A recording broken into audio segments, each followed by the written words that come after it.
what economy we have, the conditions in our socio-economic fabric, that does not absolve the people at the helm of affair from their responsibility.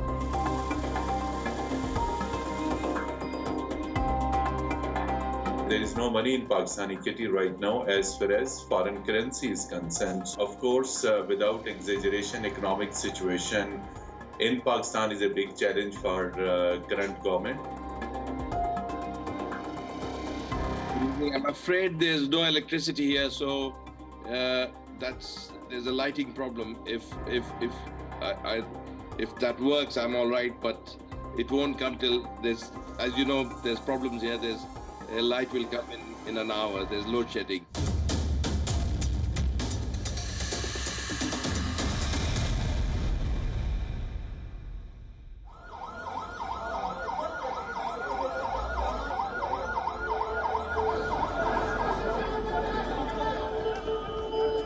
The 30th of January, around 1:40 p.m.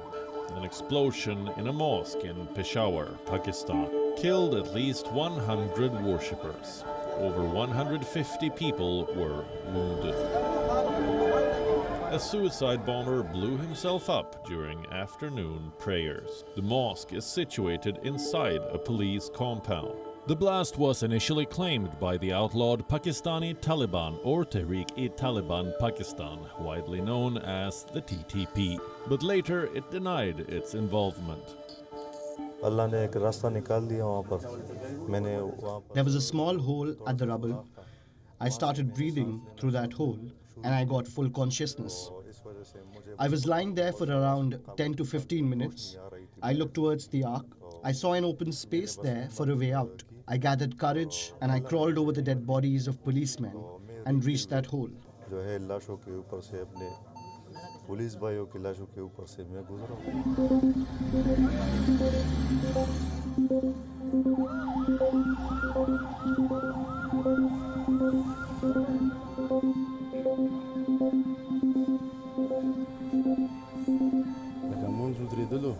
The prayer had started immediately after the Imam recited Allahu Akbar.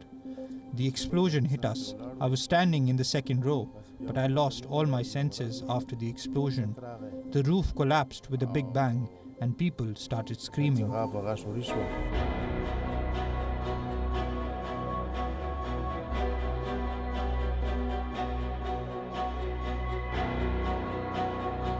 I'm missing my father very much, and especially because he would help me with my tuition. Whenever he went for a walk in the evening, he would bring back something for us on his way back home. I met my father for the last time on Friday, January 27. After that, I never met him again. Peshawar, the capital of Khyber Pakhtunkhwa, is located at the edge of Pakistan's tribal districts that border Afghanistan. It has been subjected to frequent military attacks. Let's look at some figures. According to a 2022 report, Pakistan witnessed a record 51% increase in the number of terrorist attacks in a single year after the Afghan Taliban came to power. The study by the Pakistan Institute for Conflict and Security Studies states that militants carried out 376 terror attacks last year, in which 533 people were killed. 832 others were injured. Apart from terrorism, Pakistan continues to be plagued by other issues, like catastrophic flooding, political turmoil, and an escalating economic crisis.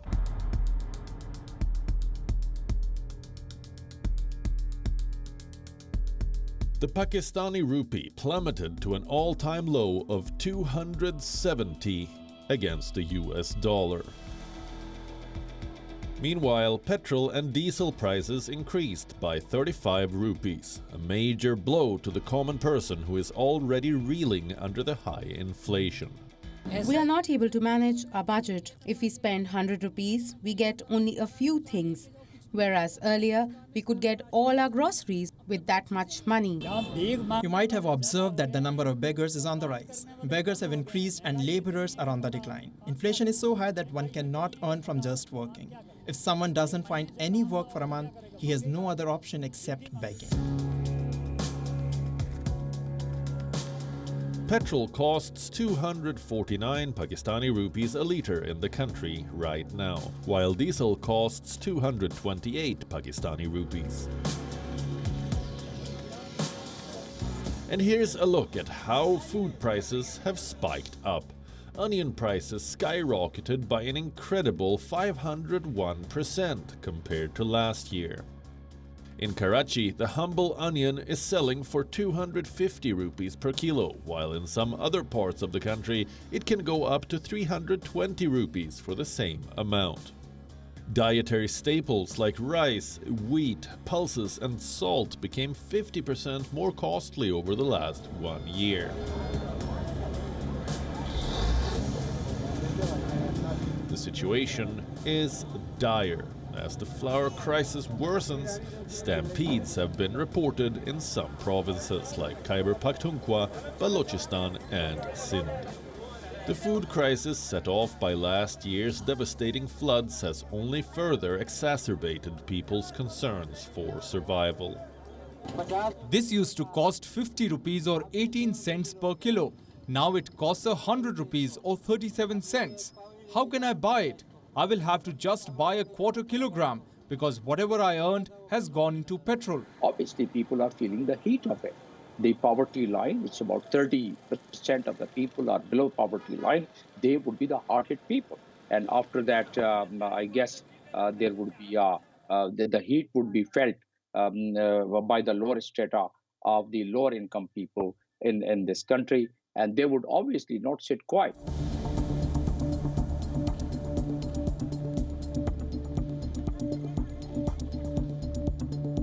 But how did Pakistan reach this crippling point? Pakistani Rupee has been taking a continuous hit.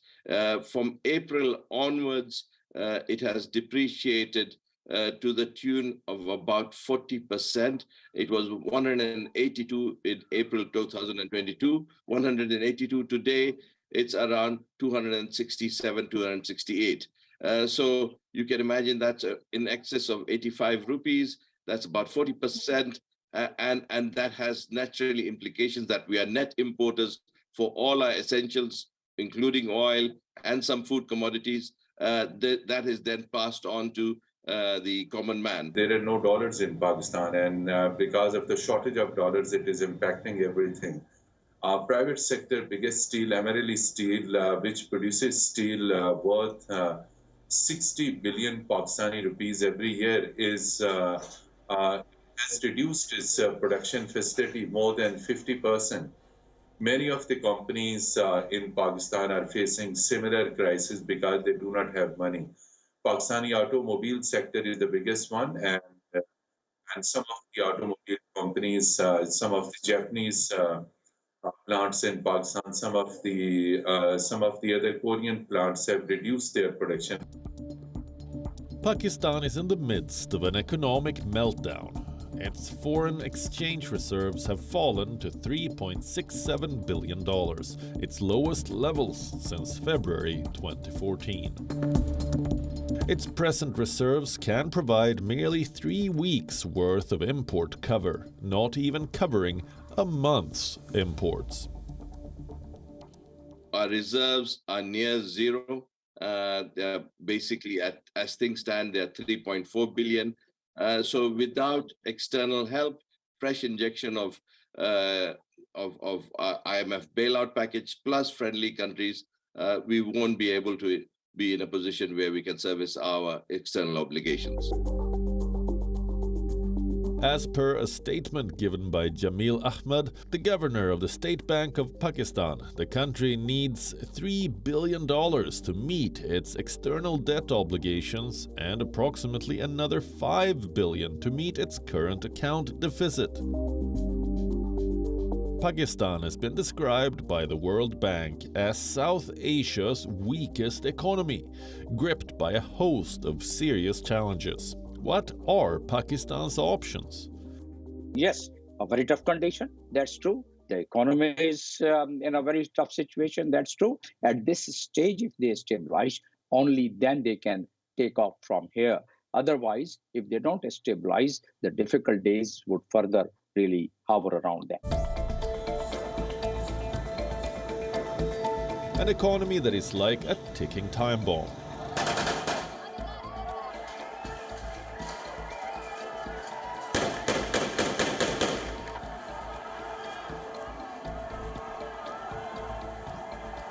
Remember 2022, when another South Asian country went bankrupt. Many experts believe that Pakistan is going the Sri Lanka way.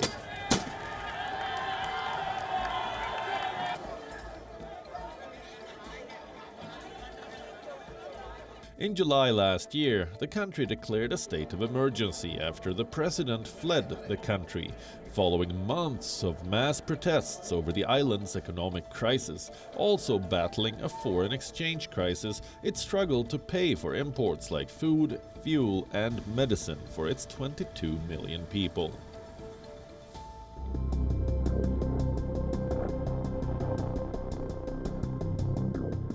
Look at this statistic. The economy of Pakistan is officially reported as having a debt-to-GDP ratio of 78%. Only default-stricken Sri Lanka, Ghana, and Nigeria are worse off than Pakistan. Pakistan too could be headed towards what Sri Lanka experienced last year, unless it receives yet another bailout.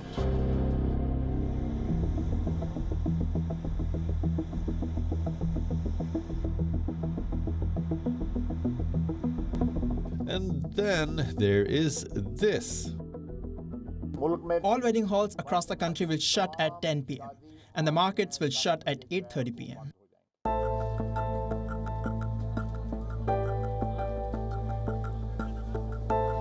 In early January this year, Pakistan's government ordered all malls and markets to shut by 8:30 and restaurants by 10 under its new energy-saving plan. Khawaja Asif, Pakistan's defense minister, stated that the Prime Minister had directed all government departments to lower electricity consumption by 30%. The government has been carrying frequent power cuts to minimize its energy expenditure. This is the dark reality of Pakistan.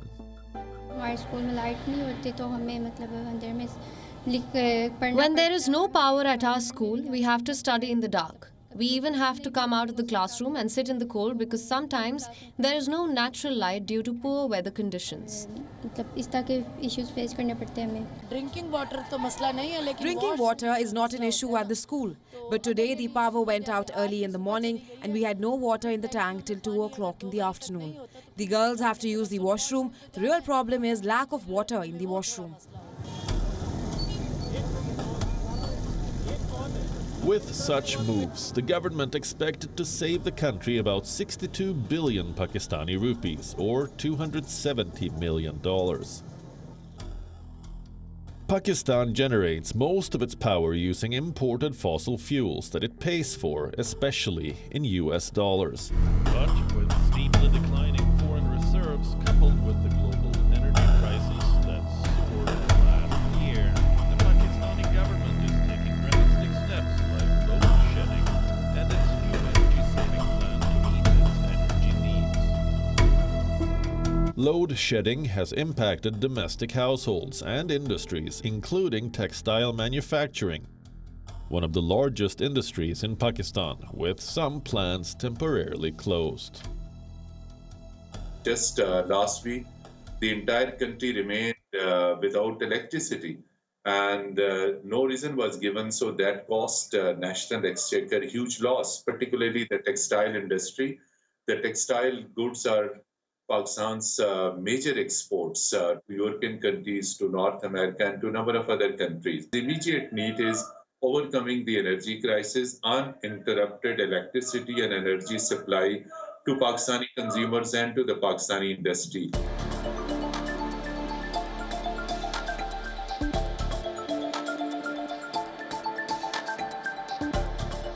Crops have been destroyed from the floods. There are shortages of vegetables and other food items. There is shortage of flour. We have to stand in long queues to get it. There is only one delivery truck of flour and there are 500 people waiting to get bags of flour.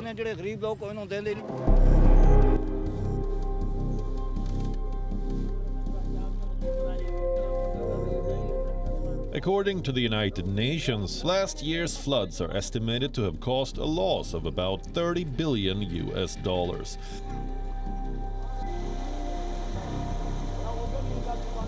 Around 1,700 people were killed.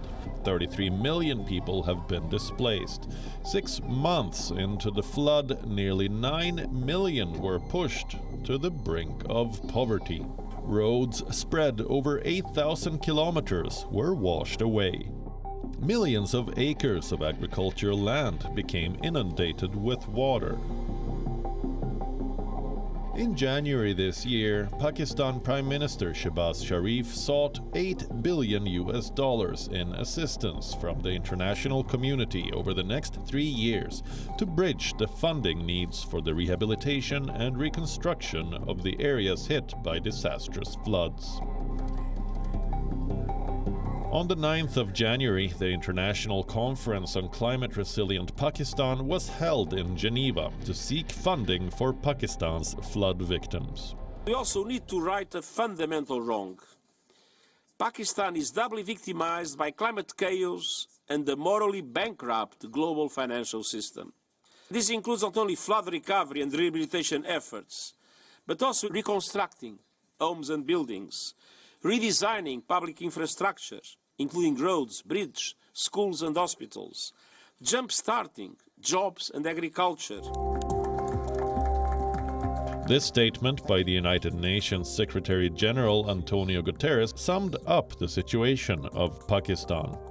Though Pakistan succeeded in garnering over $9 billion worth of fund commitments from parties like the World Bank, Saudi Arabia, and its close ally China, the bigger question is, can it allocate the funds to build its future responsibly?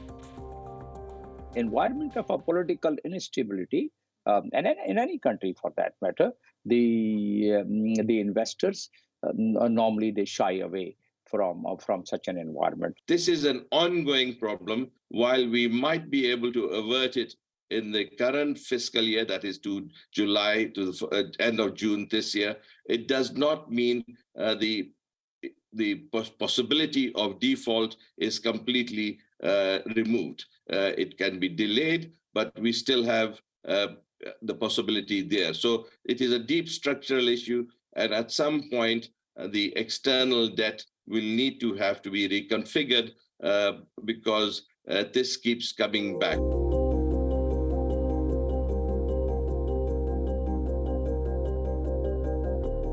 China is Pakistan's largest bilateral creditor with about $30 billion in total debt, representing about 30% of the country's total external debt. Previously, it has made heavy investments in Pakistan under the China-Pakistan Economic Corridor program. In January this year, China pledged $100 million more to its previous $200 million fund support for aiding Pakistan's flood recovery efforts. But despite having a friendly neighbor like China, Pakistan needs much more to tackle its crashing currency, depleting reserves, and escalating inflation rates. Some of the Chinese deposits require that they can be used only for trade with China, specifically for CPEC. So they have already extended help. Pakistan will be seeking further help from them.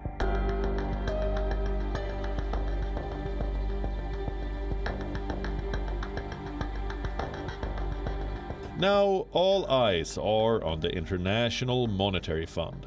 On the 1st of February, an emergency IMF mission arrived in Pakistan for the first round of talks in a bid to unlock stalled funds from a $7 billion bailout package. 4 years back, in 2019, Pakistan secured a $6 billion IMF bailout deal. This was topped up with another $1 billion last year to boost its flood recovery efforts. Today, with reserves that cannot cover even a month's worth of import bills, Pakistan desperately needs the IMF to release an overdue tranche of $1.1 billion.